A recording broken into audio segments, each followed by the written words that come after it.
Thank you very much. Good morning. I'll talk about plans for the future and why it's so hard to follow them. And I'd like to start by asking you a question. Imagine I told you I would give you a free snack 1 week from today, but that you had to choose now which snack you'd like, an apple or a chocolate bar. Which one would you choose? Please raise your hand if you'd like the apple. Great. Now raise your hand if you'd like the chocolate bar. Interesting. Let me ask you another question now. Imagine that I told you you could have the free snack right now, that I have them here right behind stage. In this case, which one would you choose? Again, raise your hand if you'd like the apple. And don't be shy. You know, we are not filming you, so it's okay. Okay, now raise your hand if you'd like the chocolate bar. Awesome. So I see more hands for the chocolate bar right now than I saw a moment ago. The questions that I just asked you were actually part of a real-life research study. And what the study found was that when given the choice of a free snack 1 week later, half of the people chose the apple. However, when given the immediate choice, only 2 out of 10 people chose the apple. So if you changed your mind just a moment ago, congratulations, you're completely normal. Actually, 3 people out of 10 changed their minds and decided to go with the unhealthy snack when offered the immediate choice. So let's reflect on these results for a moment. What was this study trying to show? Why did people change their minds? People often make plans for the future that they don't follow. When deciding what to do in a week later, half of the people chose to go with a healthy snack because they care about their health. However, when given the immediate choice, 8 out of 10 people could not resist the temptation of eating chocolate. So, interestingly, this is not a behavior that is limited to eating. It also applies to exercising. How many of us have paid the gym monthly membership, planning to go regularly, but in reality, rarely go? Dieting. How many of us plan to start our diet on Monday, but that specific Monday never comes? Quitting smoking. How many of us have had several less cigarettes? And also savings. In the case of savings, we might recognize the importance of savings for retirement and plan on stepping up our savings with our next paycheck. But when the next paycheck arrives, we face a dilemma. Saving more requires us to spend less. And I don't know about you, but it has happened to me often. I go shopping, I cannot resist the temptation of buying cute outfits like this one, and I spend more than I had planned. Economists and psychologists have argued that because people like immediate gratification, that they tend to choose things that give them instant pleasure over long-term benefits. As an economist studying financial and health choices, I see this all the time. People make plans for the future that they want to follow and that they believe are good for them, but they can't fulfill them. So we call self-control the ability to resist these short-term temptations and follow plans that are beneficial for the future. Why is the lack of self-control important? There is a growing amount of evidence showing that self-control failures is related to many outcomes in our lives. The most famous study is a study that is called the Marshmallow test. And this study was conducted by Stanford psychologists for the first time in the 60s. So this test put a 4-year-old kid, alone in a room with a marshmallow. And the kid was told, Jimmy, I'll go out and come back in 15 minutes. If you don't eat this marshmallow until I'm back, I'll give you a second marshmallow, and they'll both be yours. However, if you eat the marshmallow before I'm back, I'll not give you a second one. So a hidden camera in the room shows the temptation in this kid's face. He smells the marshmallow. He licks the marshmallow. He eats tiny pieces of the marshmallow, hoping no one notices. And actually, 2 out of 3 kids end up eating the marshmallow before the 15 minutes are over.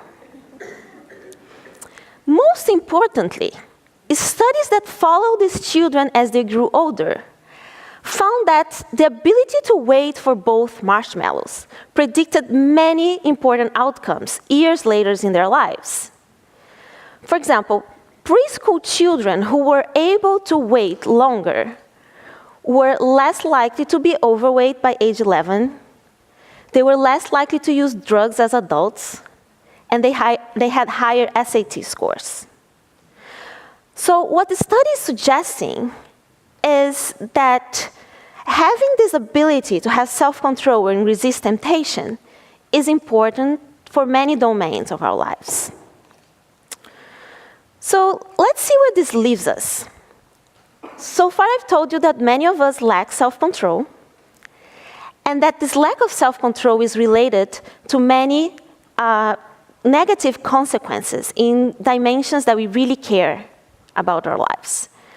So it's not a very positive talk so far, but take a deep breath because it's about to get better. So let's see, what can we do about self-control failures?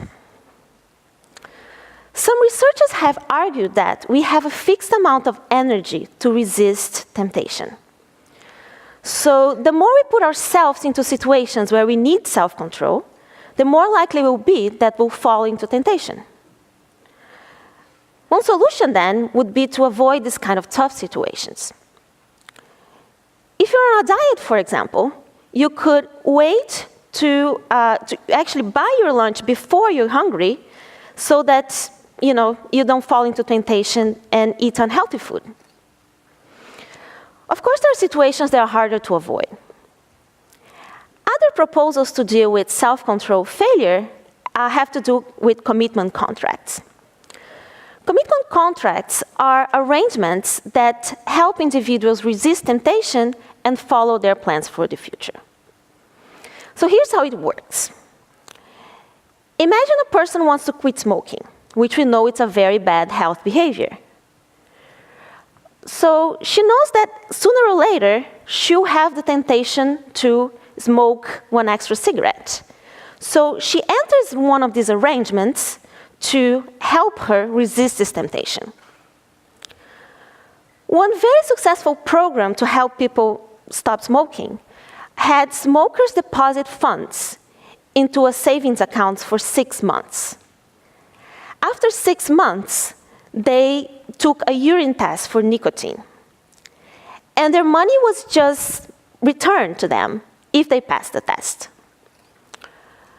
So these commitment contracts usually tie some sort of behavior that the person wants to achieve and that can be verified to some financial punishment in case the behavior is not followed, or financial reward in case it is. These contracts, they have the ability to help, the potential to help people's lives by helping them fulfill their plans for the future. However, people will only enter these contracts if they are aware of their self-control issues. Otherwise, they simply will think that they don't need them. And actually, there's evidence that people are really over-optimistic about how much self-control they will have in the future. One study by 2 economists have asked people how many times they were planning to go to the gym in the next few weeks. The study found that people were really far off in their predictions. They were planning to go to the gym 4 times a week, but they were actually going only 1 time a week. So what this shows is that there is a large gap between intentions and actions. So there is space to raise awareness about self-control. What we're doing is to investigate how can information about self-control make people make different decisions? Can explaining the concept of self-control, why we lack it, and why this can be harmful, make people more aware of their own self-control issues? Can it make people look for ways to overcome these issues and make commitment contracts more common and effective? We ran a randomized control trial, which is considered today one of the most rigorous scientific methods in the social sciences, where we gave information about self-control to part of the sample, leaving the other part of the sample without such information. The information we gave the people was very similar to the information I just gave you here today, about the choices between apples and chocolate, and the results and implications of the real-life study. So officially, you're all now part of my experiment. You're my guinea pigs.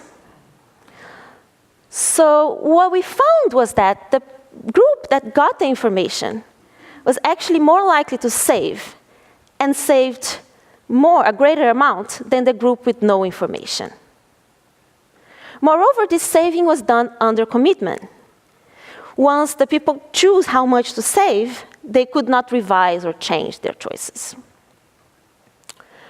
What the results we have so far make me believe is that the first step to overcome lack of self-control and its harmful implications is to make people aware of the phenomenon.